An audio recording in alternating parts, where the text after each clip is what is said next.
अम्मा गणेशाक्स, मैं हूँ आस्था और मैं हूँ राधेश। हम हैं गुलाबी नगरी जयपुर से और हमारे ब्रांड शाइल का जन्म हुआ है इस चांदी के गढ़ में। शाक्स, जयपुर के कारीगरों की कला तो विश्व भर में मशहूर है। ये ना सिर्फ बेहतरीन सिल्वर ज्वेलरी बनाते हैं बल्कि हमारी सालों की धरोहर को आगे लेके चल रहे हैं और टाइमलेस हैंडक्राफ्टिंग को जिंदा रख रहे हैं। पर क्या विश्व के किसी भी कोने से घर बैठे इन गहनों को आसानी से खरीदा जा सकता है? और अगर मिल भी जाते हैं तो वही कॉमन डिजाइन। बट आज के कंज्यूमर को चाहिए statement design, high silver purity, authentic crafting at affordable prices. इन सभी का सलूशन है शाइल, जहां रवा, ठप्पा, मंडाई जैसी as old hand crafting techniques को मॉडर्न येट एस्थेटिक डिजाइन्स के साथ ब्लेंड करते हुए बनाई जाती है प्योर 92.5 सिल्वर ज्वेलरी। हमारे कलेक्शन में ट्रेडिशनल और कंटेम्पररी स्टाइल्स का खूबसूरत मेल है। हम सभी जनरेशंस को केटर करते हैं with the unique styles like telephone ear cuffs and timeless classics like Chitai cut. सिर्फ यही नहीं, चांदी की राखियां, नजर बट्टू, सिल्वर पर्स और ऐसी कई एक्सेसरीज भी जो आज के डिजाइन सेंसिबिलिटी को ध्यान में रख के बनाई जाती है। किसने सोचा था कि चांदी के गहने भी ऑनलाइन आसानी से खरीदे जा सकेंगे? हमने इस चैलेंज को सक्सेसफुली टैकल करते हुए 1.5 लाख से भी ज्यादा ऑर्डर फुलफिल करे हैं और आज हमारी इंस्टाग्राम कम्युनिटी 3,90,000 से भी ज्यादा स्ट्रॉन्ग है। शाक्स, हमारा विजन है अगले 2 साल में करीब 100 कारीगरों के परिवारों को इम्पैक्ट करते हुए शाइल का रेवेन्यू 100 करोड़ प्लस पहुंचाना और इसे एक प्रॉफिटेबल इंडिकॉन बनाना। इसके लिए आज हमारी आस्क है 70 lakhs against 1% equity in our company. So join us at शाइल शाक्स, क्योंकि इस धंधे में चांदी ही चांदी है। हाय हाय हाय, हमारा नेता कैसा हो? राधेश आस्था जैसा। बॉस, ये पॉलिटिकल स्पीच टाइप जोश में कैसा? आप लोग कुछ चुनाव में लड़े हो? अरे नहीं सर, नहीं, कभी नहीं। But welcome to Shark Tank India season 4।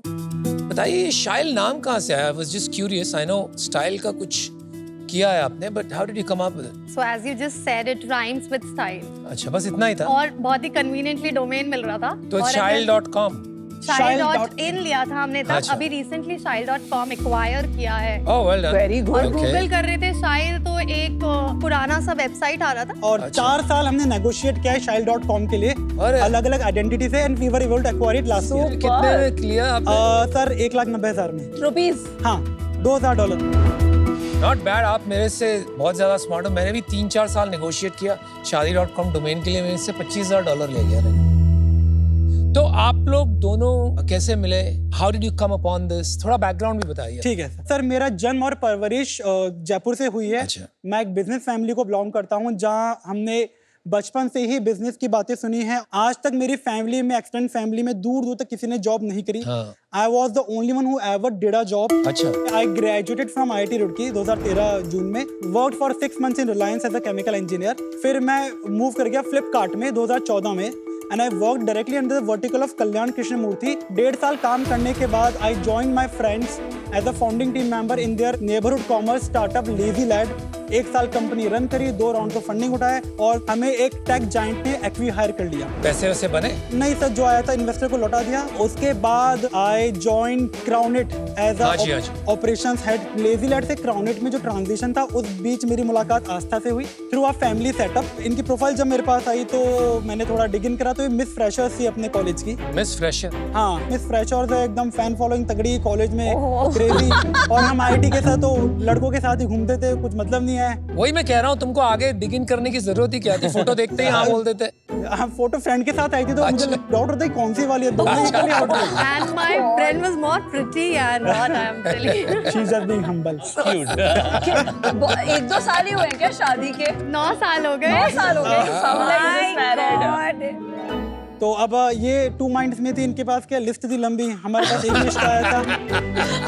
She's humble, you are honest. तो फिर फंडामेंटली मैंने टारगेट करा कि तू भी सास ससुर को सेट करते हैं। रिश्ता ओके होने के 2-5 दिन में ही मैं उनको मम्मा पापा बोल के रेफर करता था, तो दे वर लाइक डील क्लोज कर रहे थे आप। नॉर्मली लोग ऐसे ढोक देते हैं, मैं दोनों पैर एकदम नीचे टच करके ढोक देता था। मारवाड़ी हो? हाँ जी। एकदम नीचे दोनों फिर तो पैर बस touch काम हो गया भाई उसके बाद में। तो फिर वहां से they were more set than her and fortunately we got married in 2016। उसके बाद मैंने 2 साल क्रॉनिट में काम किया and over to Aastha. So sweet. मैं Marwari typical business class ultra joint family में पली बड़ी हूँ।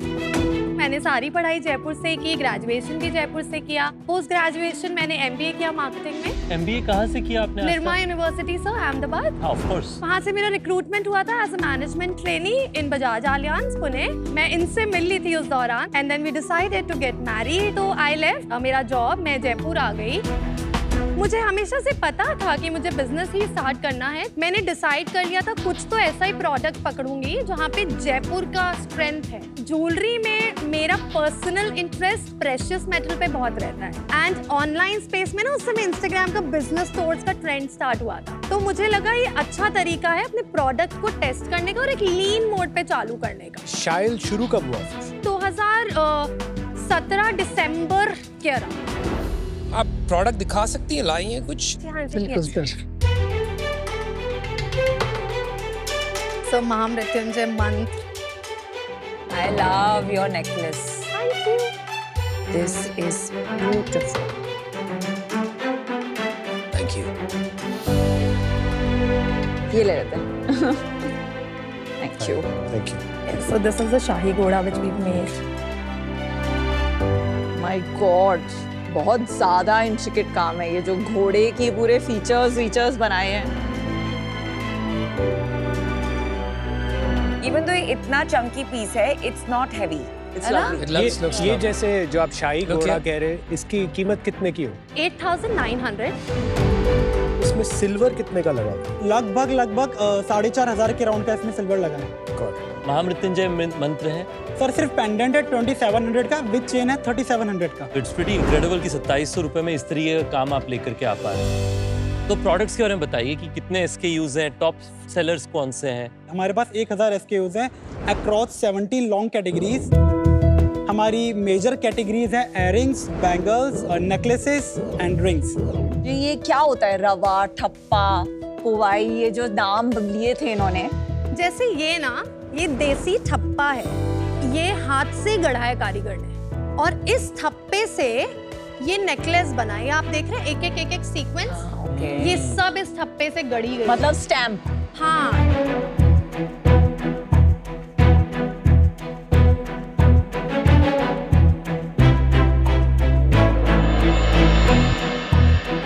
तो ये मंडाई है, तो ये एक शीट है। शीट के ऊपर कारीगर ने हाथ से पूरी बॉर्डर बनाई, बीच में ये ठप्पा लगाया। ठप्पा की जो बॉर्डर है ना वो भी मंडाई है। वो मंडाई के नेकलेस में जो आप डॉट्स देख रहे हैं छोटे वाले, ये रवा है, तो ये एक डॉट सेट करा गया हाथ से। और चिताई भी बता दीजिए। चिताई है, ये टिपिकल क्राफ्टिंग चिताई होती है। ये जिस आपको पीस में दिखेगा ना, दिस इज चिताई।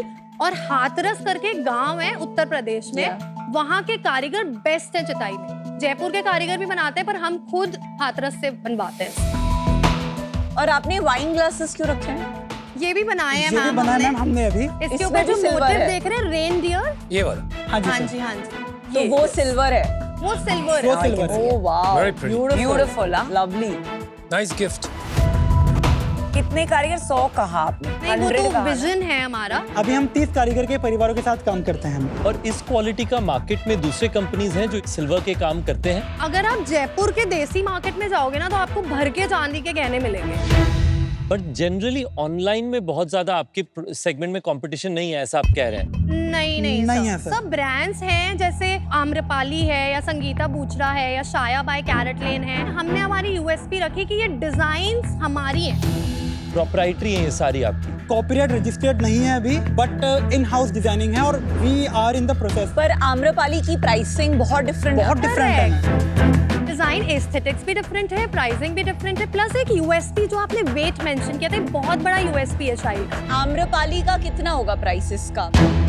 मैम ये जो रिंग आप पहन रहे हैं ना, ये हम बेचते हैं 4400। आम्रपाली पे 10 से कम की नहीं मिलेगी आपको। आपका ASP और AOV क्या है? सर हमारा AOV लगभग रहता है 5,000 रुपए का और ASP हमारा रहता है 42 to 4,300 का। राइट, आपका ब्रांड शाइल है, बट सब जगह आपने लिखा है शाइल बाय आस्था। आप क्या इसकी फेस है फॉर सोशल मीडिया? आप दिखा सकते हैं Instagram? सर तो ये हमारा Instagram पेज है। कितने व्यूज हैं इसमें? 5.5 मिलियन व्यूज है। 2 लाख लाइक्स हैं। 2 लाख लाइक्स। नहीं तो आप ज्यादा ज्वेलरी यूज कर रही हैं। आप यू आर नॉट।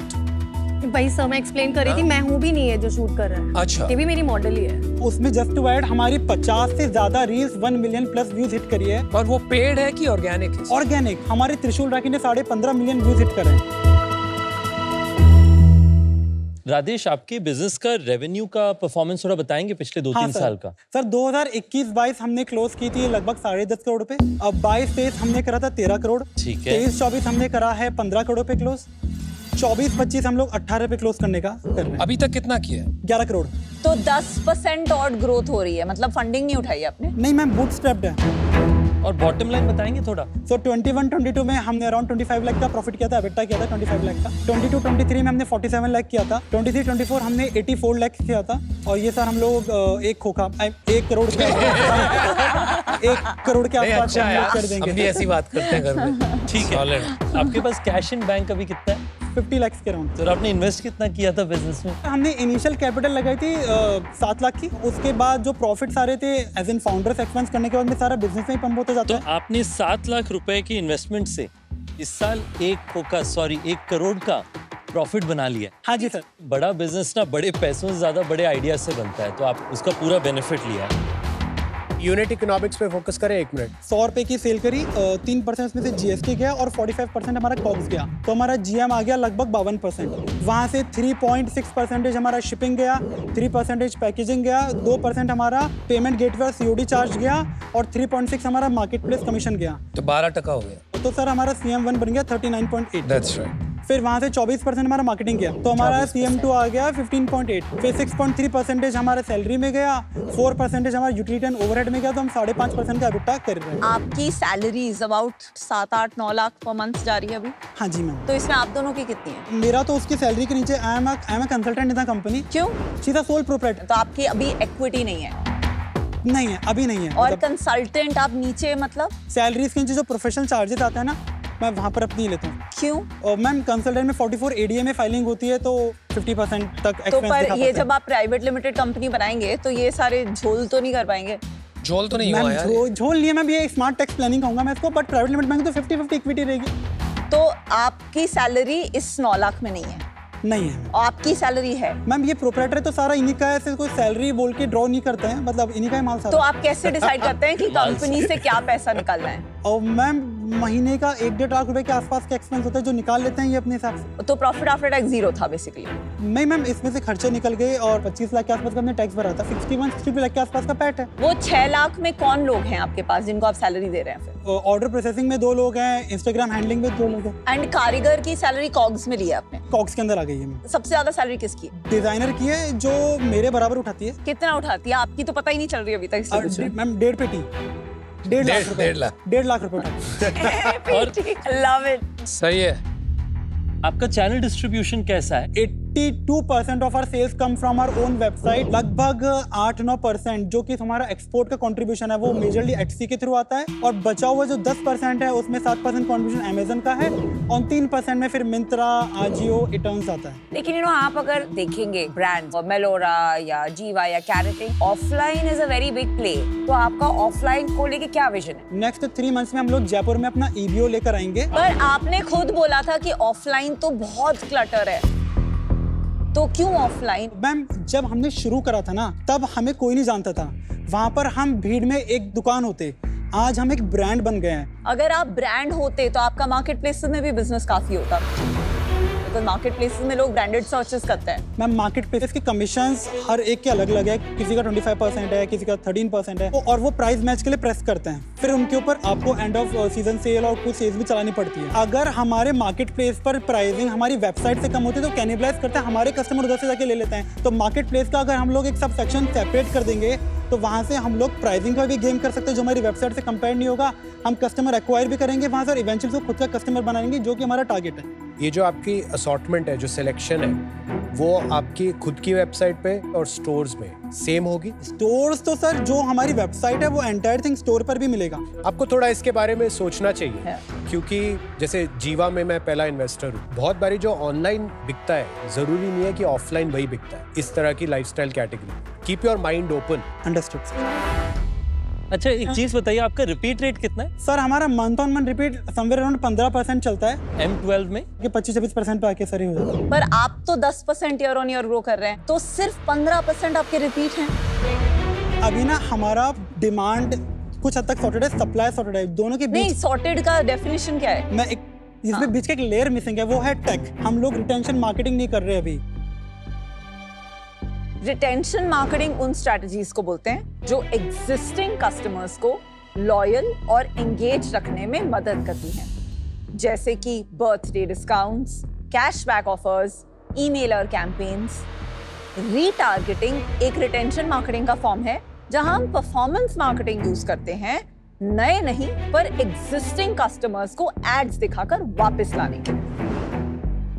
आप परफॉर्मेंस मार्केटिंग पे 24% तो स्पेंड कर रहे हैं। हाँ जी मैम। तो उसमें रीटारगेटिंग तो हो ही रही है। रीटारगेटिंग तो हो रही है। उसमें टेक की क्या जरूरत? बिल्कुल मैम। तो क्या ये सच है कि अब आप नहीं स्केल कर पा रहे हैं इसको? नहीं नीता मैम, हमें तो मतलब अगर सारे फैक्टर्स कांस्टेंट रखे, हमें लगता है कि हम अपनी करंट रेवेन्यू का डबल कमिंग ईयर में अनफेलिंगली कर लेंगे। आपकी पिछले महीने की सेल कितनी थी? सर हमने नवंबर 1.2 CR पे क्लोज किया था, अक्टूबर हमने 1.56 CR पे क्लोज किया था, सितंबर हमने 1.3 CR पे क्लोज किया था, अगस्त हमने 1.6 CR पे किया था, जुलाई 1.77 CR पे किया था। तो क्या कम क्यों हो रहा है? नवंबर में वो फेस्टिव सीजन खत्म हो गया, दिवाली वगैरह, इसलिए? हाँ सर, नवंबर में एक बेसिक डिप आता है। जुलाई अगस्त में हमारा राखी सीजन था, हमने 2 महीने में लगभग 1 करोड़ की राखी बेच दी। मुझे ये बताइए यार, आप तो रुड़की गए हो, आपके इतने एलम नेटवर्क्स होंगे, आज तक फंडिंग ली क्यों नहीं? क्योंकि लेजी लैंड में जब मैं था तो सर हमें ना थोड़ा सा क्विक मनी मिल गया था और हमने 1 साल में उसको बर्न कर दिया।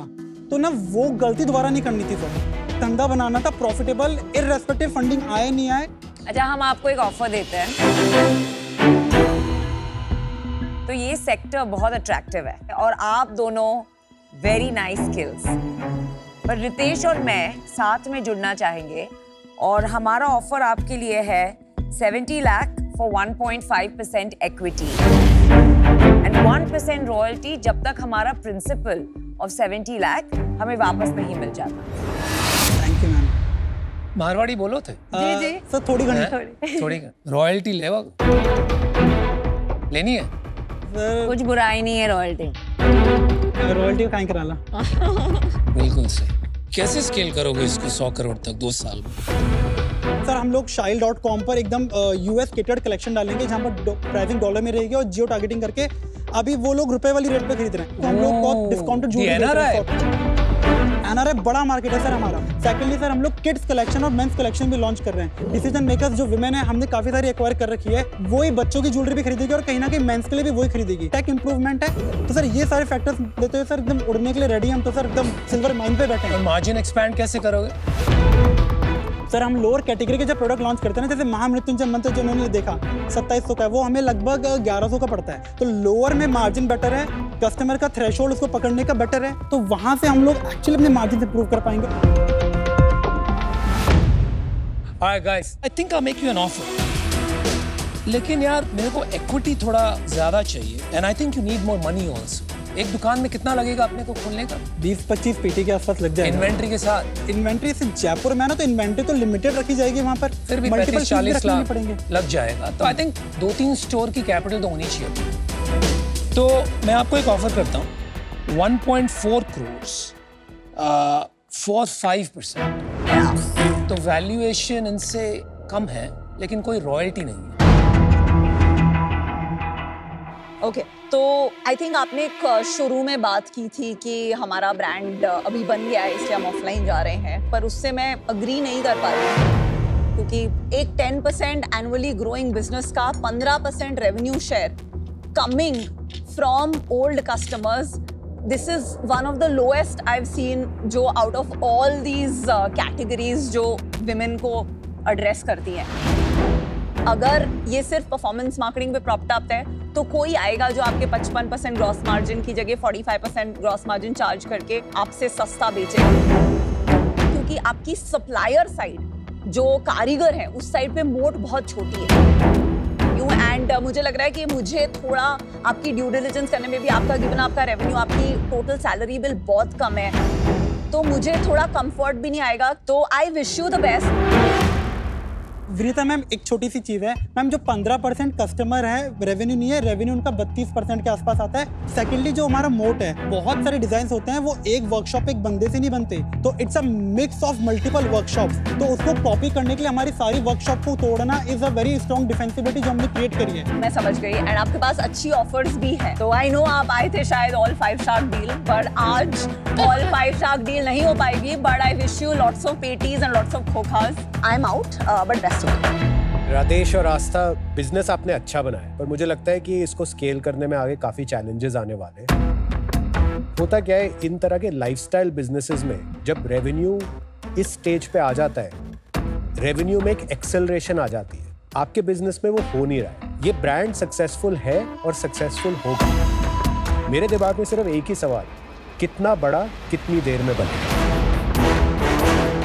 अभी थोड़े अननोन्स ज्यादा है इस बिजनेस में, तो आज अनफॉर्चुनेटली मैं इससे बाहर हूँ, but I wish you the very very best. Thank you sir. तो आज आपके पास 2 ऑफर्स हैं। एक ऑफर है अनुपम भाई से 28 करोड़ की वैल्यूएशन के लिए, और दूसरा है मेरा और नमिता का जॉइंट डील, 46.4 करोड़ का वैल्यूएशन होता है। एक्चुअली नहीं, उसका वैल्यूएशन है 0।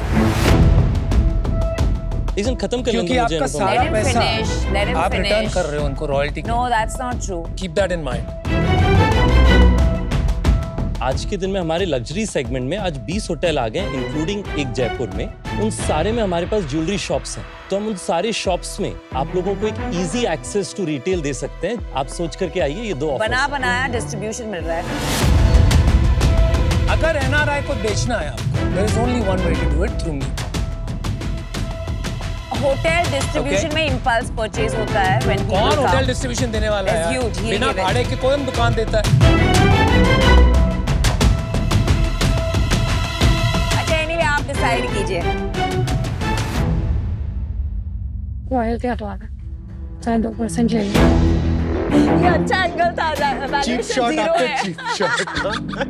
वैल्यूएशन 0। 1.5% रेट 1.5% और फिर वो 2 पर आ गए तो फिर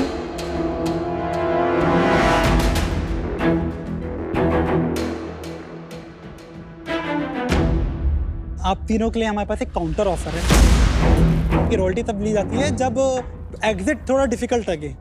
तो सर ये तो हॉटेस्ट सेगमेंट है, आज बड़े बड़े गोल्ड डायमंड वाले लोग इसमें कूद रहे हैं, तो एग्जिट और आपका पैसा सेफ होना वो वाली चीज़ मेरे को लगता है कि वो डर थोड़ा सा एलिवेट कर सकते हैं। मुझे तो आपके ऊपर पूरा भरोसा है। आपको इन्होंने ही बताया कि स्केल करने के लिए और बहुत पैसे लगेंगे, फंड रेजिंग लगेंगे। हाँ जी। आपको अपफ्रंट ही 5% दे देना है। क्यों अगर आप देंगे 5% इसको नहीं देंगे ना, जैसे short term, that's long 1% term. में कौन आपके साथ बैठ के काम करेगा? Think about logic. मैं तो पहन के बैठी। Not possible. ये डील करवाने की बात है, कोई नहीं करता। आप काउंटर ऑफर खत्म कीजिए।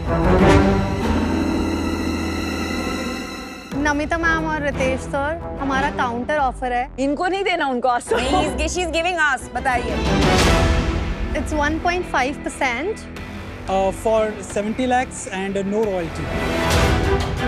रॉयल्टी तो हमें रखना है। एट मोस्ट हम 0.5% कर सकते हैं रॉयल्टी। आई मत दे देना फ्री के को। 5% दोगे आप? 5% is a waste. Obviously.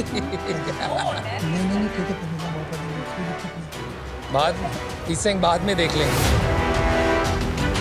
अगर आपने बोला बाद में देख लेंगे और आपका इंटेंशन नहीं है रॉयल्टी देने का, एक सेकंड, तो मैं आपको पहले से ही बोल रही हूँ कि आपका नाम खराब होगा। सर मैं बिल्कुल 100% आउट। ये जो आपने बात कही अभी कान में कि बाद में देख लेंगे, it is absolutely unacceptable.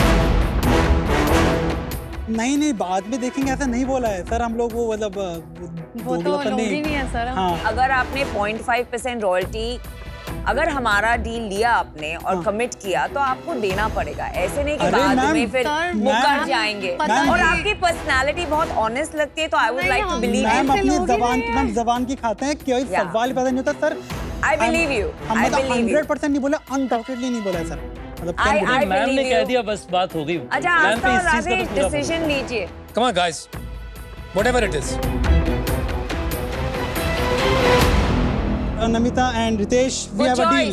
Good choice guys, good choice. जब मैं इनको समझा रहा था, कन्विंस कर रहा था कि 35 ही देने हैं, रॉयल्टी जो हाफ कर दी थी नमिता मैम ने, तो अनुपम सर और विनीता मैम को मेरे लिप्सन से ये लगा कि बाद में देख लेंगे।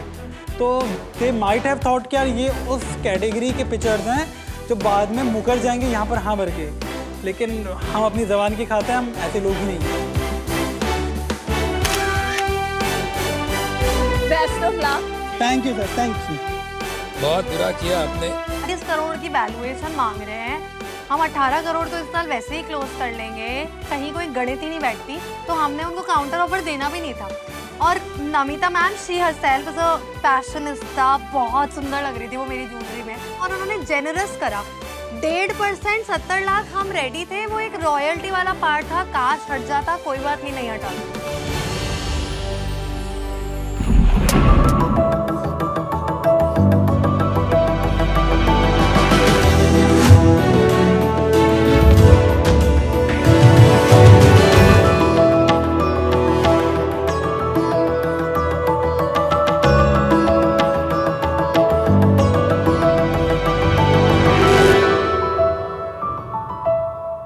नमस्ते शार्क्स।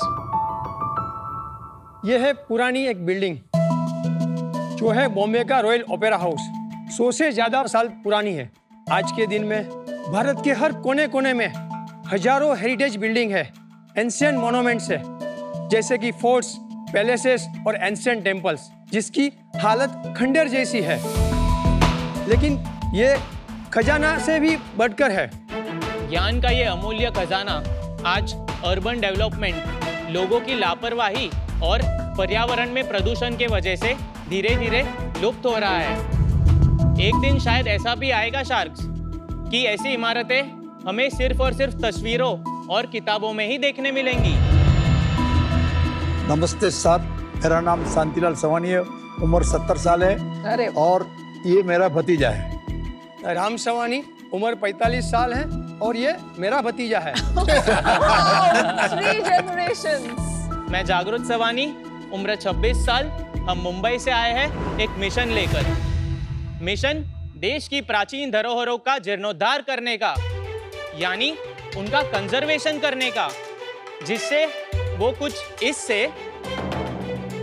तरह बन जाएंगी। शार्क्स, हम साइंटिफिक और ट्रेडिशनल मेथड्स यूज करके, like to like materials use करके और मिनिमम इंटरवेंशन से इन स्मारकों को अपनी पास्ट ग्लोरी वापस दिलाते हैं। सर, मैंने हमारी 2 पीढ़ी को साथ में लेकर भारत के 20 राज्यों में 300 से अधिक धरोहरों को रिस्टोर किया और उनको नया जीवन दिया। अमेजिंग। हमारा मिशन है 2030 तक 1000 से ज्यादा मॉन्यूमेंट का रिस्टोरेशन करना और भारत का हर राज्य में कदम रखना। इससे हमारा भारत आगे बढ़ेगा, हेरिटेज टूरिज्म का विकास होगा और हमारी प्राचीन संस्कृति आने वाली जनरेशन के लिए हम जागरूक रखेंगे। और इसके लिए शार्क्स, हमारी आस होगी आपसे सिर्फ 3 करोड़ रुपए, और बदले में हम आपको दे देंगे हमारी पूरी कंपनी का 1%। 300 करोड़ का वैल्यूएशन जी। एट सवानी हेरिटेज अगर आज है तो कल है। अरे भाई, इतना बड़ा वैल्यूएशन लेके आए हो, मेरे को आप अपना भतीजा बना लो। चाचा, भतीजा, भतीजा, एक और भतीजा। आ जाइए सर यहाँ पे नेक्स्ट। आ जा। आपको उसके लिए पहले रिस्टोर करना पड़ेगा, आप हेरिटेज प्रॉपर्टी हो। सवानी जी, राम और Jagrut, welcome to Shark Tank India season 4। Thank you. बहुत ही इंटरेस्टिंग बिजनेस है। बताइए कि ये बिजनेस शुरू कैसे हुआ और अभी तक कहाँ पहुंचे हम? बेसिकली मैं मैसन था। अरे वाह। और मैसन होने के कारण मेरे पिताजी जो काम करते थे, तो ये लाइम का काम करते हुए मैंने देखा था, तो मेरा दिमाग में था। मुझे कोई एक व्यक्ति मिला कि तुम लाइम के बारे में जानता है क्या? मैं बोला जानता हूँ। तो उसको मुझे ये हेरिटेज को एक आर्किटेक्ट से मुलाकात करवा दी, तो मेरा इंटरव्यू लिया। तो लैम्प पे कैसा काम किया जाता है मालूम है आपको क्या? मैं बोला हाँ, तो लैम्प को भिजाया जाता है, उसमें गुड़ गूगल मेथी ये सब डाल के उसको पीसा जाता है। वो चक्की बना के पीसते थे और वो उनका मसाला बना के लगाते थे, और वो मसाला एकदम 1000-1200 साल तक कुछ प्रॉब्लम नहीं आता था, ऐसा मकान बनता था, ऐसा मेरा पिताजी से मैंने सुना था। तो फिर मैंने ये लाइन में आया और वो लोग ने मुझे काफ़ी रिस्पेक्ट देके, कुछ मुझे नहीं आता था वो सिखाया, और 95 में सवानी हेरिटेज कंजर्वेशन चालू किया। और पहला प्रोजेक्ट क्या था सवानी जी जो आपने किया था? हैदराबाद में सर रोनाल्ड रोस, जिन्होंने आदमी को मच्छर काटने से मलेरिया होता है वो रिसर्च किया था 97 20 अगस्त को, उसको 100 साल पूरा हुआ था, पूरे वर्ल्ड के लोग आया था, वो मकान को रिस्टोर किया था। अच्छा, हाँ। अच्छा राम जी, आपका क्या बैकग्राउंड है? मैं सिविल इंजीनियर हूँ। कहाँ से आपने सिविल इंजीनियरिंग करी? मैंने Sardar Patel college of engineering. और आप पहले से काम करते थे सिविल इंजीनियरिंग के पहले? तो मैं ज्वाइन हुआ 2005 में। और आपके जो भतीजे हैं वो कब ज्वाइन किए कंपनी में? मैं इसी साल 2024 में मैंने ज्वाइन किया। और आपका क्या बैकग्राउंड है जागरूक? मैंने बीटेक इन सिविल इंजीनियरिंग किया सेम कॉलेज से, और फिर मैं 5 साल यूनाइटेड स्टेट्स गया। 2 साल मैंने मास्टर्स डिग्री की in construction engineering and management. कहाँ पे की डिग्री? Purdue university Indiana.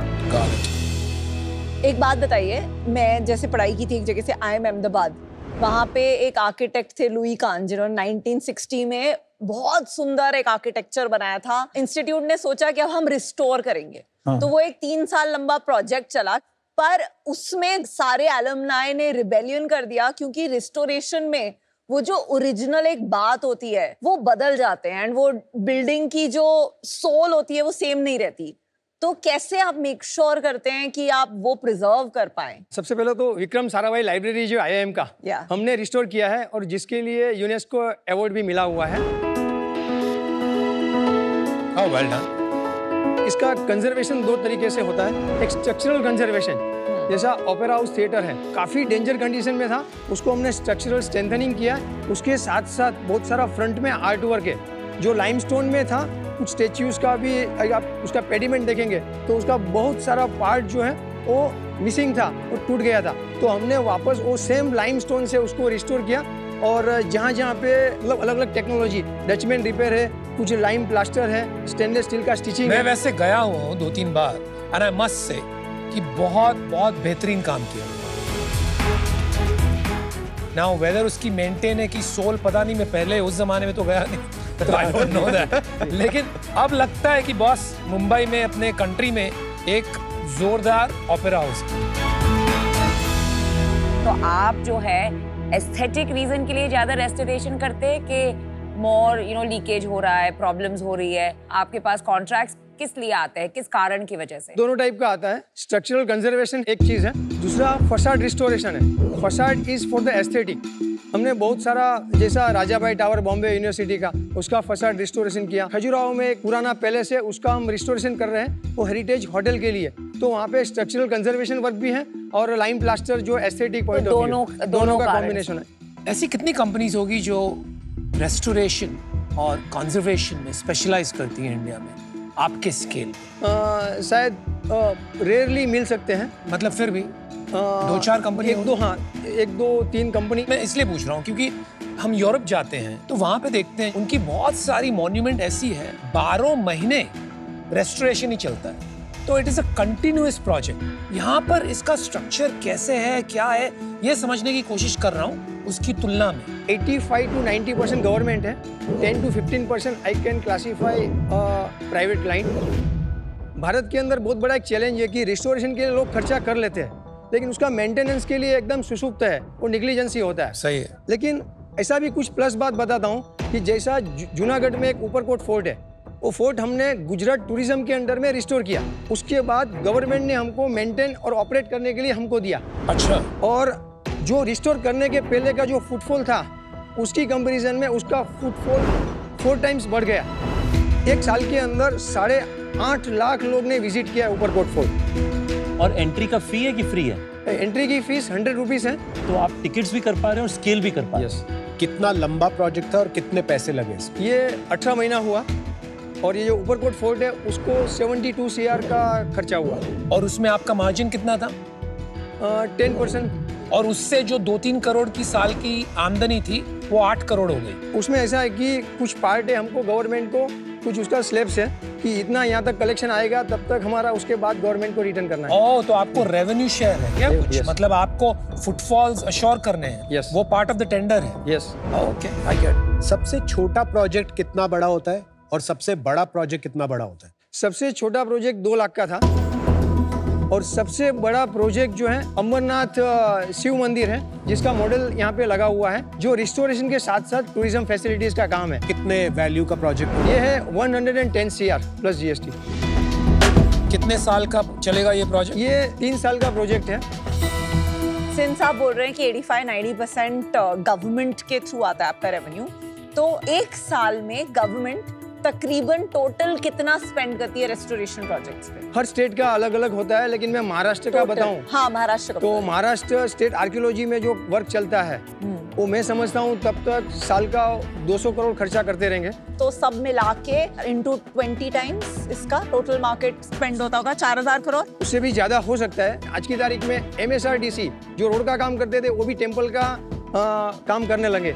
फिर टूरिज्म है, आर्कियोलॉजी है, स्मार्ट सिटीज है, तो सब अलग अलग डिपार्टमेंट्स मिलके बहुत सारा बजट 100% हो सकता है। उसको काउंट करना बहुत डिफिकल्ट है। ठीक है, थोड़ा नंबर्स के बारे में बताइए कि आपका कितना रेवेन्यू है पिछले 3 साल में? लास्ट फाइनेंशियल ईयर्स हमने ग्रॉस रेवेन्यू किया 124.7 crore. Wow. Is this the largest on shark tank अभी तक? I think so. 124 crore gross revenue का अभी तक नहीं I आया। don't remember. ओके। और उससे पिछले साल 23 में 110 करोड़। और इस साल का अभी तक कितना हुआ है? इस साल का हमारा इन अकाउंट मोर देन 115 करोड़ हो चुका है। नहीं, 115 करोड़ के ऑर्डर मिले हैं कि रेवेन्यू रिसीव्ड आ गया, पेमेंट आ गया। पेमेंट आ गया, वो ठीक है। वर्क डन इज एक सेकंड, हाँ, वर्क डन इज व्हाट? वही पूछ रहा था। Work done is worth more than 175 crore. नहीं, ठीक है, आप जैसे रेवेन्यू अकाउंट करते हैं उसी के हिसाब से बता दीजिए। 115 अभी तक है। फुल ईयर कितना एक्सपेक्ट करते हैं आप? 301 करोड़। एक सेकंड, फिर से बोलते हैं इसका। आपने 22-23 का ROC में फाइल किया। Yes. तो 110 करोड़ फाइल किया रेवेन्यू। यस। 23-24 में अभी 124 करोड़ फाइल किया ग्रॉस, आपने। यस। अभी आप जो बोल रहे हो 24-25 में आप जब फाइल करोगे अगले साल, वो 300 करोड़ का रेवेन्यू दिखेगा। More than that. वाई, कोई लंबा प्रोजेक्ट आता है? 850 करोड़ के वर्क ऑर्डर्स है हमारे पास। उसमें से सारे रनिंग नहीं है क्योंकि कुछ कुछ प्रोजेक्ट्स अलग अलग फेजेस में होते हैं। लास्ट ईयर आपके पास कितने वर्क ऑर्डर थे जिसका 100 करोड़ रेवेन्यू ट्रांसलेट हुआ? 450 के आसपास रहेंगे। अभी आपके पास डबल कैसे हो गए? क्या किया आप? यस, क्योंकि 2 बड़े प्रोजेक्ट है। एक अमरनाथ का प्रोजेक्ट है जो लास्ट ईयर मिला, लेकिन जो वर्क है लेट चालू हुआ। और हमारे पास क्षेत्र महाबलेश्वर का जो प्रोजेक्ट है जस्ट इलेक्शन के पहले मिला, 125 करोड़ का है। अगर GST के साथ पकड़ते हैं तो 250 करोड़ का तो हमारे पास 2 प्रोजेक्ट का वैल्यू हो जाता है। प्रॉफिट कितना रहा है हमारा पिछले 3 साल में? हमारा इस साल का 7.5% था। ये पैट है? पैट है। पैट है। उसके पहले 9% था और उसके पहले भी 9% था। और इस साल कितना चल रहा है? इस साल मुझे लगता है कि 12-15 के बीच में आएगा। तो आप हर साल 10 करोड़ प्रॉफिट घर लेके जा रहे हैं अप्रोक्सीमेटली, राइट? आपने टैक्स कितना भरा लास्ट ईयर? मुझे लगता है 3.1 इनकम टैक्स 3.1%। आपके रिसीवेबल्स क्या है? गवर्नमेंट कॉन्ट्रैक्ट्स है। Yes. कभी-कभी देरी हो जाती है पैसे मिलने में। एवरेज 15 दिन से लेके 2 महीना पकड़ के चल सकते इन हैं। 2 महीने से ऊपर नहीं है। नहीं। पर आपने तो बोला कि 175 करोड़ का आपने काम किया हुआ है, जिसमें से 115 करोड़ इस साल का पेमेंट आया हुआ है। तो आपका 60 करोड़ आउटस्टैंडिंग है। यस। उसके हिसाब से आपका रिसीवेबल 3 महीने का बनता है अराउंड, बेस्ड ऑन 300 करोड़ का रेवेन्यू। छंदीलाल जी, हाँ जी। आप आजकल काम देखते हो कि इन पे छोड़ रखा है? देखता हूँ। कौन सा काम आप संभालते हो? मैं बॉम्बे फोर्ट में जाता हूँ और हमारी 1-2 साइडें चक्कर मारता हूँ। गवर्नमेंट रिलेशंस कौन रखता है? नहीं रखते। आप रखते हो Yes. गवर्नमेंट? हाँ। आप नहीं रखते हो गवर्नमेंट? नहीं। मैंने काम किया है गवर्नमेंट की कंपनियों के साथ। Forget directly with the government, आप तो गवर्नमेंट डिपार्टमेंट के साथ काम। और रिसीवेबल साइकिल जो आप बता रहे हो, अच्छी तरीके से बोलूं तो हो ही नहीं सकती अनलेस आप कुछ फैसिलिटेशन फी या कंसल्टेंसी फी भर रहे हो, वो हो ही नहीं सकता। सो क्या आपका मैच नहीं हो रहा है, मेरे को नहीं समझ में आ रहा है। लेकिन जिस तरह से आपने समझाया कि सेल्स 850 की ऑर्डर बुक है इसलिए 300 करोड़ हो जाएगा, रिसीवेबल 35 दिन के, लेकिन एक्चुअली देखे जाए तो 3 महीने का चल रहा है, और कुछ बातें आप पूरी तरह कह नहीं रहे हो, तो या तो आप पूरी तरह से नंबर नहीं बता रहे हो या तो आप कुछ छुपा रहे हो। क्या होता है कि फाइनल स्टेज में आरटीजीएस होता है, तभी हम बिल बुक करते हैं, इसके लिए ये डिफरेंट दिख रहा है। ये जो हमने रिसीव्ड पेमेंट है 115 करोड़ का ये साल का, वो 100% पेमेंट आ गया है, इसके लिए ये एक क्लियर है। जो बिल कुछ प्रोसेस में है, कुछ बन रहा है, कुछ चेकिंग में है, कुछ अकाउंट्स में है, कुछ मुझे लगता है अभी आया, तो मुझे लगता है कि 2-3 करोड़ तो अभी 1-2 घंटे में भी ट्रांसफर हुआ रहेगा खाते में। तो ये हमारा साइकिल चलते रहता है। और आपका कैश एंड बैंक कितना है एक बार बता दीजिए बस। वो हर मोमेंट पे फ्लक्चुएशन होता है, लेकिन 1-2 करोड़ रहेगा। एंड आपने हर साल मतलब पैट 7-8 करोड़ का मिनिमम बनाया है पिछले 4-5 साल, तो ऐसा क्यों नहीं है कि आपके बैंक में 30-40 करोड़ पड़े? गवर्नमेंट प्रोजेक्ट्स लेते हैं तो हमको सिक्योरिटी डिपॉजिट जमा करना पड़ता है। तो वो कितना है टोटल? 5% भी रहेगा, 2% भी रहेगा। टोटल लास्ट ईयर कितना था? डिपॉजिट मुझे लगता है 35 CR के आसपास रहेगा। और आपने अभी तक कोई डिविडेंड किया है कुछ अपने आप के लिए या फिर कुछ प्रमोटर के लिए रिटर्न्स लिए हैं कंपनी से? नहीं, हमारा फ्यूचर में IPO के लिए प्लान है, तो डायरेक्शन में हम तो अभी आपने कोई डिविडेंड अपने आप से, तो आप लोग सिर्फ सैलरी लेते हैं इतना ही? सवानी जी, राम और जागृत, ये इस बिजनेस में मैं तो शायद आपकी कोई भी मदद नहीं कर सकता। ये एक स्पेशलाइज्ड कंस्ट्रक्शन रेस्टोरेशन बिजनेस है। मेरा उद्देश्य है यंग स्टार्टअप फाउंडर्स जिनके पास पैसों की भी कमी है, मेंटरशिप की कमी है, एक्सपर्टीज की कमी है, नॉलेज की कमी है, उनको सपोर्ट करना। आपके पास सब कुछ है इसमें से। तो आज मुझे नहीं लगता है कि मैं सवानी आपकी कंपनी के साथ जुड़ पाऊंगा। मैं भी कुणाल से सहमत हूँ। मुझे लगता है I am not a good partner for you is because मेरा favourite concept in business is opportunity cost. मुझे लगता है कि this 3 crores of mine I can may be help 4 या 5 फाउंडर्स जिन्हें ज्यादा मैं हेल्प कर पाऊंगी विद माई एक्सपर्टीज एंड जिन्हें ज्यादा जरूरत है। And for that reason proud of you, wish you the best, but I am out. Thank you Namita. आजकल जो है एक वो परसेप्शन बना है कि शार्क टैंक में जनरली सिर्फ वो जो high tech new generation startups हैं उन्हीं की जगह है। मुझे लगता है भारत की जो SME इकोसिस्टम है वो एक बहुत इंपॉर्टेंट बैकएंड है, और वो भी उस तेजी से बढ़ सकती है जिस तेजी से स्टार्टअप्स बढ़ते हैं, या उससे थोड़ा कम, बट स्टिल गुड इनफ। आप उस इंडस्ट्री को डेमोन्स्ट्रेट करते हैं, तो मुझे लगता है कि शार्क टैंक दोनों के लिए, स्टार्टअप्स के लिए भी है और ग्रोइंग SMEs के लिए भी। मैं आपको ऑफर देना चाहता हूं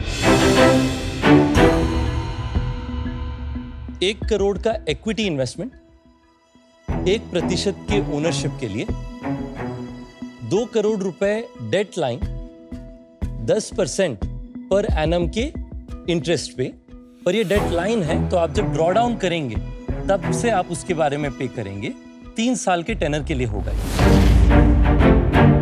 हम लोग का काफी समय से फोकस रहा है हेरिटेज होटल डिवीजन की तरफ हम काम करें, तो मुझे लगता है कि इससे आपका प्रॉब्लम सॉल्व होगा कि 85% गवर्नमेंट बिजनेस थोड़ा प्राइवेट साइड में बढ़ेगा, और हमारे लिए बेनिफिट होगा कि हम एक अच्छे स्ट्रेटेजिक पार्टनर मिलेंगे जो इस तरीके की इंफ्रास्ट्रक्चर को स्केल कर पाएंगे।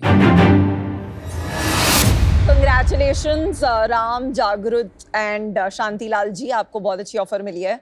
आई थिंक इसमें इन्वेस्टमेंट रेज करना मुझे लगता है थोड़ा रिस्की होगा। इसमें मैं जितना भी मैथ करूं, 35 crore deposit plus 50-60 crore receivables, around at any point of time 80-90 crore का कैपिटल एम्प्लॉयड रहेगा इस बिजनेस में। एंड जो आप प्रॉफिट बना रहे हैं 6-7 करोड़ का, तो मतलब इफेक्टिवली 6-7-8% रोसी की कंपनी है ये। जिस इन्वेस्टमेंट में हम जाते हैं generally as angel investing, generally return on capital employed कई ज्यादा होता है, 15-16% के ऊपर रहता है। तो मैं आज आपके साथ इसमें नहीं जुड़ पाऊंगी, but I wish you the best, keep up the great work. Thank you Vinita. मैं भी कहूंगा कॉन्ग्रेचुलेशन सर, आपको दिल से सलाम शांतिलाल जी, इसलिए भी क्योंकि मुझे आपको मिलकर मेरे पिताजी की याद आई। मैं आपको कहता हूँ क्यों। वो उन्होंने काम शुरू किया था तो 100 रुपए की नौकरी करते थे, और उन्होंने इतनी मेहनत की कि 7 पीढ़ियों के लिए धन बना लिया, और वही आपने किया है। आपने 7 पीढ़ियों का फ्यूचर बना दिया। तो कॉन्ग्रेचुलेशंस ऑन दैट। लेकिन प्रशंसा यहां रुक जाती है। राम जी, आपको समझना चाहिए, आप बात बड़ी बड़ी करते हो। आपने कहा आईपीओ जाना है, तो आईपीओ इस तरह नहीं जा सकते। काम नोबल है तो क्या हो, आपके आंकड़े भी वो होने चाहिए। आपको कोई भी आंकड़ों का जवाब ठीक से नहीं दे पाया, कोई भी आंकड़े आपके नहीं मिल रहे।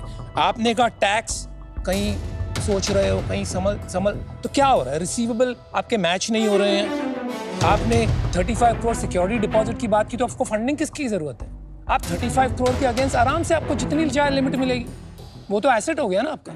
तो अगर आपको सही में पैसे उठाने हैं, आईपीओ करना है, तो शांतिलाल जी आपने बहुत काम देखा है, इनका कान पकड़िए, किताबें सीधी कीजिए। ये बहुत बड़ी अच्छी कंपनी बन सकती है, आईपीओ जा सकती है, लेकिन एक तरीके से करोगे तभी हो सकता है। यहाँ पर मुझे लगता है आप अपनी क्रेडेंशियल शोकेस करने आए हैं, कोई बुरी बात नहीं है, but I am out because आपके नंबर्स, आपके आंकड़े बिल्कुल भी मेरे समझ में नहीं आए, शायद आपके समझ में भी नहीं आए। All the best. आप सोचना चाहेंगे या आप तैयार हैं ऑफर लेने के लिए? Thank you so much Ritesh for the offer. हम डेब्ट का जो आपने पोर्शन बताया उससे हम 100% अग्री करते हैं, लेकिन इक्विटी जो है हमने वैल्यूएशन 300 करोड़ हो ना हो, लेकिन 250 करोड़ तो होगा ही हमारा इस साल का। तो आई थिंक अगर 200 करोड़ के वैल्यूएशन पे अगर आपको मंजूर है, 1 करोड़ फॉर 0.5% इक्विटी। इशू ये कि आपका बिजनेस में, और आपने देखा भी इंफ्रास्ट्रक्चर कंपनीज में, बड़ा चढ़ाव भी आ सकता है और बहुत ज्यादा बिजनेस गिर भी सकता है। मेरा काउंटर ऑफर है आपके लिए कि मैं आपको 1 करोड़ ही दूंगा 0.8% के लिए, और साथ में मैं आपको 2 करोड़ दूंगा 10% 3 साल के लिए, जब आप लोन ड्रॉ डाउन करें। और मुझे लगता है कि ये ऑफर वैल्यू एक्रीटिव होगा हम दोनों के लिए।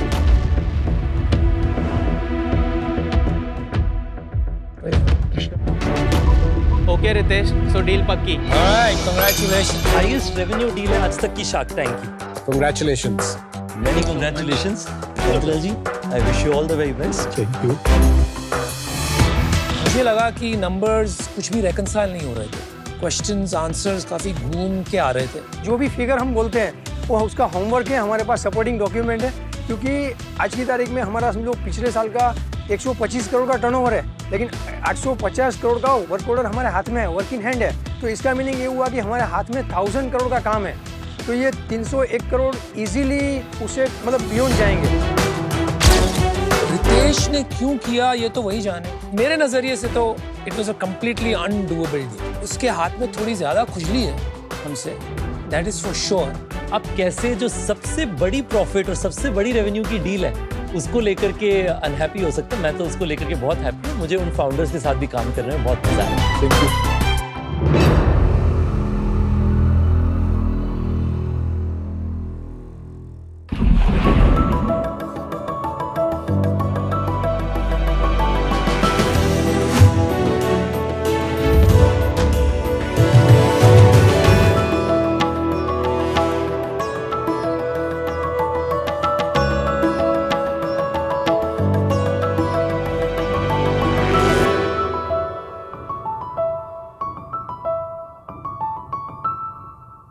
शार्क्स इंडिया में हाई नेटवर्थ इंडिविजुअल्स और एस्पिरेशनल मिडिल क्लास तेजी से लग्जरी हैंडबैग्स और शूज में इन्वेस्ट कर रहा है, और इसी वजह से इंडिया की लग्जरी फुटवेयर और लेदर गुड्स मार्केट आज 20,000 करोड़ से भी बड़ी है। इसी के साथ इन प्रोडक्ट्स की केयर और मेंटेनेंस की डिमांड भी बढ़ रही है, लेकिन इन वैल्यूएबल आइटम्स की मेंटेनेंस का कोई इकोसिस्टम ही नहीं है। जैसे ये मेरा लग्जरी बैग ही देख लीजिए, ये मैंने महीनों की सेविंग से अपना फेवरेट लिमिटेड एडिशन बैग खरीदा और एक पार्टी में इसका हैंडल टूट गया। फिक्स कहाँ से कराऊं? कोई स्पेशलाइज्ड सर्विस ही नहीं है। मोर इम्पोर्टेंटली इसे ठीक करने की एक्सपर्टीज किसी के पास नहीं है, और इसीलिए हमने शुरू किया स्नीकिंग। नमस्ते शार्क्स, मेरा नाम अरुणिमा सिंघल जैन और मेरा नाम है साहिल जैन। हम गुरुग्राम से आए हैं विद स्नीकिंग, जहाँ हर तरीके के premium shoes, bags, belts, wallets, leather jackets and luggage के लिए क्लीनिंग एंड रेस्टोरेशन सर्विसेज हम प्रोवाइड करते हैं। We match the exact color, stitching, material and fabric. और शार्क्स हम आपके लग्जरी प्रोडक्ट्स की लाइफ स्पैन को बढ़ा के उनकी पास्ट ग्लोरी को रिस्टोर करते हैं। तो अब आपको अपने फेवरेट लग्जरी शूज और बैग्स यूज करने से पहले डरने की कोई जरूरत नहीं। शार्क्स, आपको जान के अच्छा लगेगा कि हमने आज तक 20,000 से ज्यादा कस्टमर्स को सर्व किया है। हमारी दिल्ली और मुंबई में 3 स्टोर्स हैं और एक सेंट्रलाइज्ड वर्कशॉप भी है। हम अपनी service pan India via courier भी प्रोवाइड करते हैं। हमारा विजन है कि लोग लग्जरी प्रोडक्ट्स चाहे कहीं से भी खरीदें, लेकिन उनकी सर्विस और मेंटेनेंस स्नीक इन के साथ करें। और इसीलिए हम अपने स्टोर्स को हर मेजर सिटी में एक्सपैंड करना चाहते हैं। और इसके लिए हमारा आपसे आस्क है 90 lakhs for 3% equity in our business। तो शार्क्स, क्या आप रेडी हैं to clean, protect and restore with sneak in? Sahil और अरुणिमा, स्वागत है आपका शार्क टैंक के सीजन 4 पे। Thank you so much. पहले आप लोगों के बारे में बताइए कि आप इस बिजनेस में आए कैसे? तो साहिल और मैं स्कूल से डेट कर रहे थे एंड लास्ट ईयर ही वी गॉट मैरिड। और ये बिजनेस हमने शादी से पहले साथ में स्टार्ट किया। तो हम गुड़गांव में ही पले बड़े हैं। साहिल को हमेशा से बिजनेस का नैक था, तो वो यूनिवर्सिटी ऑफ मैनचेस्टर गया था बिजनेस पढ़ने के लिए, और मुझे हमेशा से पता था कि मुझे डिजाइन करना है। तो इसलिए मैं निफ्ट दिल्ली से अपना अंडर ग्रेजुएट किया। हमें हमेशा से पता था कि हमें एक साथ में बिजनेस करना है, because we knew we were a good team. तो मैं जब यूके में था, मेरे को स्नीकर कल्चर ने काफ़ी इन्फ्लुएंस किया। वहाँ पे 1-2 ड्राई क्लीनर्स को क्लीनिंग के लिए दिया और उन्होंने उस पर वाइट शू पॉलिश लगा दिया। और फिर मैंने उनको कंप्लेंट किया तो कोई फ़ोन नहीं उठा रहा था मेरा। तो मेरे को लगा कि यार इंडिया में लाखों, 50 हज़ारों में स्नीकर्स खरीद रहे हैं, तो इन लोगों को कोई केटर करने के लिए सर्विस ही नहीं है। तो हमें लगा कि इस चीज़ पे हम ज़रूर मोनेटाइज कर सकते हैं और इन लोगों को हम एक वैल्यू ऐड कर सकते हैं। हमारा कोर सर्विस है, but we have also developed some products for the mass. बहुत बार मेरी कभी designer bags, if they are not stored correctly, उनका ना लाइक व्हाइट बैग थोड़ा येलोइश बन जाता है with the humidity and all. तो मैंने 2-3 जगह भेजी है, but they were not able to fix it. तो आप ऐसी चीजें भी फिक्स करती है? जो आपके येलो बैग्स पड़ जाते हैं वो मोस्टली पेटेंट लेदर के बैग्स होते हैं। Correct, right. So patent leather की एक प्रॉपर्टी होती है कि वो टाइम के साथ ऑक्सीडाइज हो जाता है, उसको रिवर्स करना बहुत ही मुश्किल है। हमारे पास एक कलर चेंज सर्विस भी है, where we can change the color of the bag to black and it becomes reusable again. But you can't make it white again. If we replace the leather, if we replace the leather, that is possible. मगर जूतों में जो अगर rubber का mid soul है और वो पीला पड़ गया, वो हम white कर सकते हैं। Got it. Thank you. आपके पास जो प्रोडक्ट्स हैं उसकी हमने एक पिक्चर पहले ले ली थी और फिर हम क्लीन करके उसको लेके आए हैं, जिससे आप वो देख सके कि उसकी पहले क्या कंडीशन थी और अब क्या कंडीशन है। Wow, this is as good as new. Well done. Wow.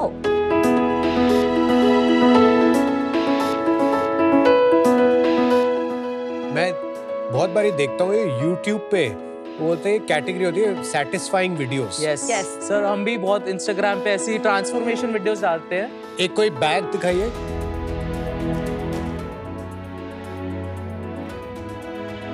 ये क्या, ये वो रिकलरिंग? ऐसे भी बहुत लोग आते हैं जो अपने बैग के कलर से बोर हो जाते हैं, they want to get the color changed. And ये कितने का होती है ये सर्विस? ये अप्रोक्सीमेटली 10-12K का होगा। इन बॉम्बे प्रेस्टो डज दिस, तो आप अलग क्या करते हैं? उनके पास क्लीनिंग सर्विसेज है, उनके पास रिपेयर सर्विसेज भी है, but the kind of specialised services that we have, जैसे कि गुची का एक शू होता है एस, उसके पीछे स्नेक स्किन लेदर लगी रहती है। अगर बाय चांस आपकी वो खराब हो जाए और आप प्रेस्टो को जाके बोलोगे कि मुझे वो ठीक कराने, वो बोलेगा मैं नहीं कर सकता, या फिर मैं प्लेन लेदर लगा देता हूँ। We travel the extra mile in offering solutions. हम वो लेदर टैनरी से हमारा कॉन्ट्रैक्ट है, हम वो बनवाते हैं, वो आपका एग्जैक्ट लेदर रिप्लेस करते हैं, तो it looks precisely the same way that it used to before. You know, service business में एक प्रॉब्लम ये है ना कि थोड़े एक डिससैटिस्फाइड कस्टमर रहा, पूरा सोशल मीडिया पे वो है ना नाम बदनाम कर सकता है। बिल्कुल। तो उनके साथ आप कैसे डील करते हैं? एक्सपेक्टेशन और रिजल्ट में फर्क होता ही है, तो उस केस में हम क्या, अगर कस्टमर के पास डिलीवर हुआ एंड पॉसिबिलिटी थी हमारे एंड पे कि और हम बेटर कर सकते थे, तो हम उसको वापस उठाते हैं, फ्री ऑफ कॉस्ट उसको वापस करके देते हैं। एनी आइडिया लग्जरी केयर का मार्केट साइज क्या होगा इंडिया में? लग्जरी केयर का मार्केट साइज हम डिराइव कर सकते हैं luxury leather goods and footwear which is 20,000 crore, तो हम उसका 1% भी पकड़ के चलते हैं तो 200 CR के अराउंड का ये मार्केट आता है। आज इंडिया में और कौन कौन कॉम्पिटिटर्स हैं? एक होता है जो high and dry cleaning chain, जैसे हमने बोला प्रेस्टो हो गया, गार्डिनी हो गया, दूसरे कॉम्पिटिटर्स हो गए नीश स्मॉलर प्लेयर्स, उनके और हमें डिफरेंस ये है कि हम बहुत एग्रेसिव विजन के साथ काम कर रहे हैं। किसी ने भी अभी तक मल्टी सिटी प्रेजेंस नहीं किया है, मल्टी सिटी ऑपरेशंस आप उन सबसे बड़े होंगे जो नीश प्लेयर्स हैं उनमें से। राइट, एंड हमारी ब्रांड पोजीशनिंग बहुत यूनिक है। हम एकदम करेक्ट बैलेंस स्ट्राइक करते हैं between the sneaker hype market and the luxury market. थोड़ा प्राइसिंग के बारे में बताइए, कैसे प्राइस करते हैं आप अपनी सर्विसेज? तो हमारे जो क्लीनिंग के चार्जेस होते हैं वो फिक्स होते हैं, 900 plus GST, and for bags it depends on the size. ऐसे करते हैं ना, जो वापस अगर फोटोज देख सकते हैं आप, उन्हीं केसेस के हमें प्राइसिंग बताइए। इसके कितने पैसे लिए आपने? तो इसके अराउंड 15 to 18,000 के बीच में होंगे। और ये जूता कितने का? जूता इजीली 1 लाख से ऊपर का है। तो अगर आप देखें वो 15% कॉस्ट में उनका जूता वेरिएबल हो गया वापस, तो वो उनके लिए it make it financial sense. और कितना समय लगा होगा इसको रिपेयर करने में? इसको रिपेयर करने में हमें लगे होंगे 10 to 15 वर्किंग डेज। तो तकरीबन 10% ऑफ प्रोडक्ट प्राइस। ये सब हेवी रेस्टोरेशन। 10 नहीं 15%, 15-20 आ रहा है, बट 10 से स्टार्ट होता है। राइट। कितने परसेंट ये 900 और 1250 की क्लीनिंग है, एंड जो ये 10-12 हजार का स्पेशलाइज काम आप करते हैं वो है? 40% of our revenue comes from cleaning. 20% of our revenue comes from color restoration services. Coloring service? Yes. 26% comes from repair jobs और 4% है प्रोटेक्शन सर्विसेज है। 7% डिलीवरी से रेवेन्यू आता है एंड 3% रिटेल प्रोडक्ट्स। आप हर टाइम कस्टम प्राइसिंग करते हैं, आपने कहा रिपेयर के लिए, है ना? तो इसका कोई तरीका नहीं है to use technology and standardise it? Part of the reason why we are here to raise funds, उसके अंदर हम अपने टेक को भी डेवलप करना चाहते हैं, डिजिटाइज करना चाहते हैं चीजों को। वो हमारा क्योंकि इसका मैजिक तब आएगा कि मैंने ऐप खोला, Exactly. एक फोटो डाली, Yes. Instantly I see what the new one looks like. Image Yes. Generation से आपने नए दिखा दिए, बिल्कुल। और Yes, उसके sir. नीचे प्राइस दिखा दिए। Yes, sir. बिल्कुल फ्यूचर Instant. वही है। Thank you. अच्छा साहिल, आपका कितना मार्जिन बनता है सर्विस प्रोवाइड करने में? Gross margin 43%। चैनल डिस्ट्रीब्यूशन बता देंगे कितना आपका ऑनलाइन हो रहा है, कितना ऑफलाइन हो रहा है? 15% हमारा रेवेन्यू आता है वॉक इन से, जो स्टोर्स पे आते हैं। वाओ। 80% रेवेन्यू आता है पिकअप से, ठीक है, एंड 5% आता है कोरियर से, जो हमारे को कोरियर करते हैं सब। तो भाई स्टोर की जरूरत क्या है? हर सिटी में अगर आपने सर्विस सेंटर यूज कर लिया और सिर्फ पिकअप और डिलीवरी किया, तो क्योंकि वहीं से भी धंधा आ रहा है सारा, तो ओवरहेड्स बच जाएंगे ना। जब हमने ऑपरेशन स्टार्ट करने का सोचा था तो हमारे को सबने बोला कि आप एक डार्क स्टोर ले लो, क्या फर्क पड़ता है, कोई नहीं आएगा। मगर इस वक्त हम जो देख रहे हैं मुंबई में 50% हमारे कस्टमर स्टोर में आते हैं एंड 50 बाहर आते हैं। उससे क्या है, ब्रांड की क्रेडिबिलिटी बढ़ रही है। अरे बिल्कुल ठीक सोच है आपकी। रेवेन्यू क्या चल रहा है आपके पिछले 3 साल से? हमने 2020 में स्टार्ट किया था, तो उस वक्त हमारा 19.8 लाख था। 20 to 21 FY, 21 to 22 हमारा 1.5 CR था। 22 to 23 हमारा 3.8 CR था। 23-24 हमारा 5.9 CR था। इस वक्त हम 7.3 CR करने के ट्रैक पे हैं, आउट ऑफ विच हम 4.6 ऑलरेडी कर चुके हैं। Very good. पता चलता है इंडियंस कितना डिजाइनर है। आपका बॉटम लाइन भी थोड़ा बता देंगे? इस साल हमारा EBITDA 15.5% का होने वाला है। ठीक है, पिछले साल का? पिछले साल हमारा EBITDA था 7.3 और उससे पिछले साल 7.6। अगर आप सिर्फ दिल्ली की मार्केट देखें, आपको क्या लगता है ऑप्टिमली कितने स्टोर और कितना रेवेन्यू इंक्लूडिंग पिकअप ड्रॉप से आप बना सकते हैं सिर्फ दिल्ली में? दिल्ली का पिकअप ड्रॉप रेवेन्यू 40 लाख से हम 50 लाख तक मूव कर सकते हैं। इसके अलावा दिल्ली NCR में हम गुड़गांव में, नोएडा में, वेस्ट दिल्ली में एंड फरीदाबाद में। तो आप कह रहे हैं कि दिल्ली में 1 करोड़ का रेवेन्यू बना सकते हैं तकरीबन? बिल्कुल। और आप प्रोडक्ट्स में क्यों उतर गए? 3% आपके रेवेन्यू का है, काफी सारे SKUs दिख रहे हैं, एंड ये बहुत कमोडिटी। हमारी ये कंपनी है स्नीकर, वो यही प्रोडक्ट्स बनाती है। वेस्ट ऑफ टाइम यार। हमने अभी तक इस पे मार्केटिंग स्पेंड नहीं किया, हमने डेवलप किया है। क्यों? हमारे को ये लगता है कि जब हमारे पास कई बार हमारी वीडियोस वायरल होती हैं, लोग देखते हैं और वो आते हैं, तो हमारे को मैसेजेस आते हैं आपके पास क्लीनिंग किट्स हैं क्या? Because not everyone in Tier 1, Tier 2, Tier 3 cities is able to खरीदे हमारी सर्विस। चल मैं आइडिया देता हूँ बेस्ट। कोई जो भी ये ऑलरेडी कर रहा है ना, उसको बोल तेरे पास माल रख दे अप्रूवल पे, जितना बिकेगा उसको तू काट दे। You have no money to invest, you will make your margin. It is an unnecessary distraction otherwise. It's great कि आप 8 करोड़ तक पहुंच गए। It's not a small amount. Aspirational बन रहा है इंडिया, ज्यादा डिजाइनर हुए लोग खरीद रहे हैं, पर कितना बनेगा? 100 करोड़ ज्यादा से ज्यादा। एंड बिकॉज ये स्केल पे मुझे विजिबिलिटी नहीं दिख रही है, I don't see an exit as an investor, but I wish you the best, but today I am out. Sahil, Arunima, मुझे लगता है मार्केट बहुत छोटी है। दिल्ली एनसीआर जितना बड़ा स्प्रॉलिंग अफ्लुएंट शहर में अगर आप कह रहे हैं साल के 12-15 करोड़ का रेवेन्यू बनेगा, उसको अगर आप मल्टीप्लाई कर ले 5, 6, 7 ऐसे ज्योग्राफी से, मुंबई, बैंगलोर, हैदराबाद, चेन्नई, सबको जोड़ लें आप, तो कुल मिला के 70, 80, may be 100 crore, may be 150 crore की मार्केट है। पर इसमें शायद वेंचर कैपिटल की आपको इतनी जरूरत है नहीं। आप ऑर्गेनिकली बनाइए, 100% ओन करिए, 100% प्रॉफिट्स भी आप ही के होंगे, आप घर लेके जाइए। आज मैं इससे बाहर हूँ, but wish you the very very best. Thank you.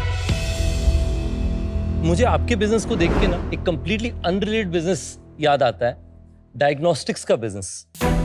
Diagnostics के बिजनेस में क्या हुआ था, पहले हर डायग्नोस्टिक स्टोर में लोग टेस्टिंग करते थे, बाद में एक सेंट्रलाइज्ड टेस्टिंग शुरू हुई और अलग अलग शहरों में सिर्फ पिकअप ड्रॉप पॉइंट्स, उससे उनका प्रॉफिट मार्जिन डिसप्रोपोर्शनेटली बढ़ गया। लग्जरी सेगमेंट में मुझे लगता है जो आपका बिजनेस मॉडल है वो बहुत स्मार्ट है, तो मुझे वो भी पसंद है। आप बीमार जूतों की लेबोरेटरी बनाएंगे। हमारे यहाँ पे कुछ थोड़े वृद्धावस्था और बीमार के आसपास शार्क्स हैं, हम उन्हें भी साथ में लेके आएंगे। पर अभी के लिए हम नौजवान इंडस्ट्रीज की बात कर रहे हैं। चलो, आई एम ग्लैड आप ये तो समझ गए आपका बाप कौन। अभी ऑफर की बात करते हैं, यहाँ पे एंटरप्रेन्योर्स के लिए हम आए, तो मेरा आपके लिए ऑफर है 45 लाख रुपीस मैं आपको इक्विटी में ऑफर करूंगा 5% के लिए, और साथ में मैं आपको 45 लाख डेट पे ऑफर करूंगा 9% ऑफ इंटरेस्ट 3 साल के लिए। Thank you for your offer. Thank you so much for your offer. India में जो लोग 60 लाख पर एनम की हाउस होल्ड इनकम से ज्यादा है, वो सिर्फ 60-70 लाख लोग हैं। वही लोग हैं जो मल्टीपल लग्जरी प्रोडक्ट्स रखते हैं। ये सिर्फ that elite class of HNIs के लिए रेलेवेंट है, राइट, विच इज वाई आपको ये जो प्रॉब्लम है of scaling it to 100-200 crore वो रहेगी। पर मैं और अनुपम आएंगे 90 लाख जो आपने आस्क की थी फॉर 10%, जो मैं और अनुपम 5% लेंगे, प्लस a 1% रॉयल्टी टिल हम अपना जो इन्वेस्टमेंट है उसका रिकूप कर दें। ठीक है, तो that is our offer to you. That is because हम बिलीव करते हैं कि आप एक प्रॉफिटेबल कंपनी ग्रो कर रहे हैं एंड हम आपको सपोर्ट कर पाएंगे in getting your execution right, क्योंकि अभी जो आप एक्सपेंशन करने जा रहे हैं वो बहुत डेंजरस है एंड हम उसकी मदद कर सकते हैं। It is not just about execution operations. You two are smart. आप समझ जाएंगे ना. Obviously, Vinita has done a lot of offline expansion, तो वो जानती है. But it's also about great ideas. हम अगर luxury brands जो enter कर रही हैं उनके पास जाएं and बोलें कि अपनी bags के साथ या जूतों के साथ you sell a 1-year service package जैसे Apple बेचता है, ये कहीं हुआ नहीं है. And I know it's going to be hard to crack. Yes. But I know the head of Reliance Brands. हम बैठ के बात कर सकते हैं. That can just do this to our business. नहीं? मतलब आप 1 साल के लिए it'll expand the market tremendously. तो that's our offer. You know who can add value. तो आपके पास 2 ऑफर्स हैं। एक ऑफर है विनीता और अनुपम भाई का 90 लाख रुपए 10% विद 1% रॉयल्टी। वो तो जीरो वैल्यूएशन पे ना। I know, royalty is like zero value. आप कुछ भी समझिए, लेकिन value is unlimited. Yeah, I mean Anupam is very against royalty deals usually. Value is unlimited. मतलब जब हम royalty deals देते तो बोलते it's as good as zero valuation. और दूसरा ऑफर है 45 लाख 5% के लिए विद 45 लाख 10% पर एनम, क्योंकि स्टोर्स का जो कैपिटल है उसके लिए मैंने आपको लोन के बारे में कहा 3 साल के लिए। मुझे भी लगता है कि आपका बिजनेस इस तेजी से स्केल होगा मुझे लगता है मैं आपकी मदद कर सकता हूँ। और इनकी जयपुर में संडे प्रॉपर्टी है, वहाँ पे लग्जरी के आउटलेट भी आपको फ्री में देंगे। वो तो हम दे बिजनेस सकते में हैं। कुछ बड़ा मार्जिन नहीं है और आपको स्केल भी करना है, तो क्या रॉयल्टी देंगे आप? It's very bad for your business to give royalty. Hello, I am also नहीं, अभी गाइड करेंगे ना, हम इन्हें अच्छे से गाइड करेंगे, अभी आप चिंता मत करो। मेरे पास 4 और आइडिया है, बाद में बताऊंगा, सोच क्या।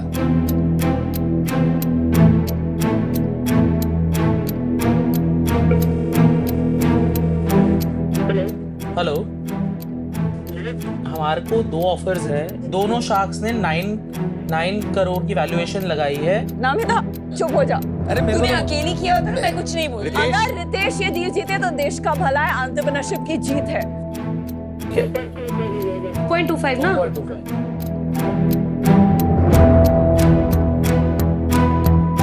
साहिल और अरुणिमा, एक बहुत इंपॉर्टेंट बात करनी है आपसे। जब कोई रॉयल्टी की डील मांगता है, उसका ये मतलब है वो आपके बिजनेस को 0 पे वैल्यू कर रहा है। इस चीज को ध्यान में रखना, क्योंकि उनके तो पूरे पैसे वापस आ रहे हैं, वेदर यू सक्सीड और not. No no, it's not true. उनको तो बस रिकवरी की पड़ी है। एंटायरली ट्रू नहीं है। आप अपना काउंटर ऑफर बताइए।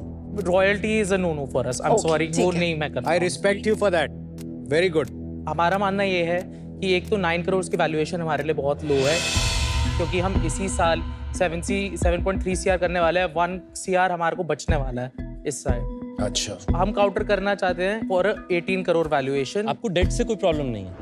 Date is okay with us, मगर हम प्रेफर करेंगे कि अगर आप फुल इक्विटी। भाड़ में अगर रॉयल्टी नहीं करना है तुझे तो 90 lakh 7% last and final. No royalty. आप ये आपका मेरा only Anupam. alone because Vinita is out without royalty.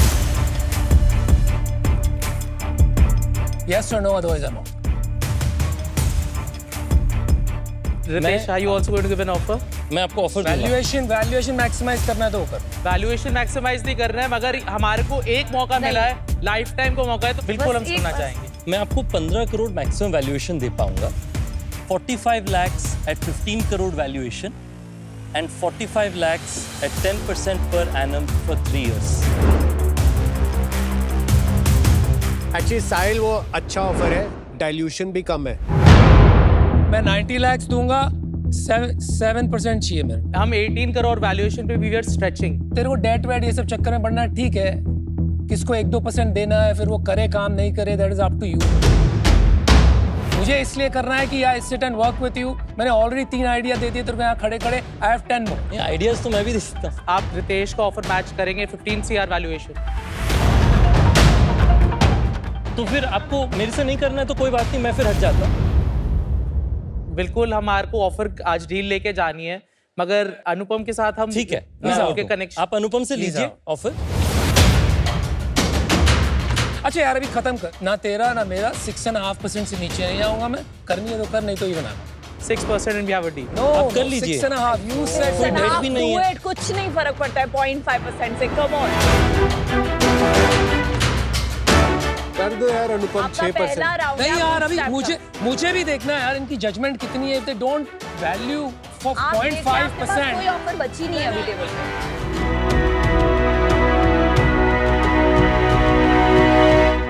No, yes. Anupam, We have let's a have deal. it. Okay, good. Arunima is the smart one. Yes, yes, Sahil, Good Ryan, thinking. Tata क्या था वहाँ पे? I see the value he brings in. Thank you. आपके जूते में तो शक्ल दिख रही है भाई। We'll be in touch. अनुपम बहुत वेल कनेक्टेड हैं, उनके जैसे कि आप देखते भी हैं वो एकदम डिजाइनर रहते हैं, हमेशा एकदम टिप टॉप रहते हैं। तो हम 100% श्योर इस बिजनेस को बहुत नई ऊंचाइयों तक उनके साथ ले जाएंगे, उनके लिंक्स के साथ, B2B लिंक्स के साथ। गुड डील अनुपम। अनुपम, तुमने पैराडाइज का बदला ले लिया, मुझे डिच मार के डील क्लोज No, कर I the. didn't. I said you don't. I asked you. तेरे को नहीं करना है तो मैं कर। मैंने पूछा। पैराडाइज मुझे मिला दी थी। Good deal. Hello, welcome to ask the shark. I am Saiba और आज हमारे साथ जो शार्क है, हम उन्हें पिक्चर्स शार्क बुलाते हैं, क्योंकि ठीक है हमारे पिक्चर्स कुछ वैल्यूबल सा अमाउंट मांगते हैं और ये दुगना तिगना। I know you have deep pockets, but what's going on? मुझे लगता है कि फाउंडर्स अंडर एस्टिमेट करते हैं कि उनके बिजनेस को कितने पैसे चाहिए। और मुझे लगता है कि अगर मैंने जब किसी फाउंडर से उनका पर्सपेक्टिव सुना है और मुझे पसंद आया उनकी थिंकिंग, उनकी अप्रोच, उनकी मार्केट, उनकी ट्रैक्शन, फिर मुझे लगता है you should play to win, we should go all in. Absolutely, and also you already have a big fan base. काफी questions आए हैं for the co-founder of Snapdeal and Tycoon Capital. One such question is from Preetham, the 25-year-old from Ratnagiri. उन्होंने पूछा है, Kunal sir, lifestyle segment में बहुत boom चल रहा है, तो अगर किसी को इस सेगमेंट में एंटर करना है तो क्या उन्हें लग्जरी एंड एस्पिरेशन पर फोकस करना चाहिए या रिलायबिलिटी एंड अफोर्डेबिलिटी पर? देखिए, इंडिया में हर सेगमेंट में ग्रोथ हो रही है अभी। तो जैसे अगर साहिबा आप लग्जरी सेगमेंट, एस्पिरेशनल सेगमेंट देखें, वहाँ पे भी एक्सप्लोजन है क्योंकि इनकम लेवल्स बढ़ रहे हैं। और एक अफोर्डेबल सेगमेंट में भी बहुत एक्सपेंशन हो रहा है क्योंकि रूरल इकोनॉमीज प्रॉस्पर कर रही हैं। अगर कोई फाउंडर एक सेगमेंट आइडेंटिफाई करने की कोशिश कर रहे हैं तो ये बहुत ज़रूरी है कि उनको पेन पॉइंट कहाँ मिल रहा है मार्केट में, और अपने आप को सेगमेंट पे पहले कमिट नहीं करना चाहिए। अच्छा, पेन पॉइंट आइडेंटिफाई करने पे कमिट करना चाहिए। I love sitting here with the sharks and getting a masterclass of my own, even if it's for a brief period. लेकिन अगर आपके कोई specific questions हैं, download the Sony Live app, अपने questions भेजिए, अपने favorite shark को choose कीजिए, and we'll be happy to address them.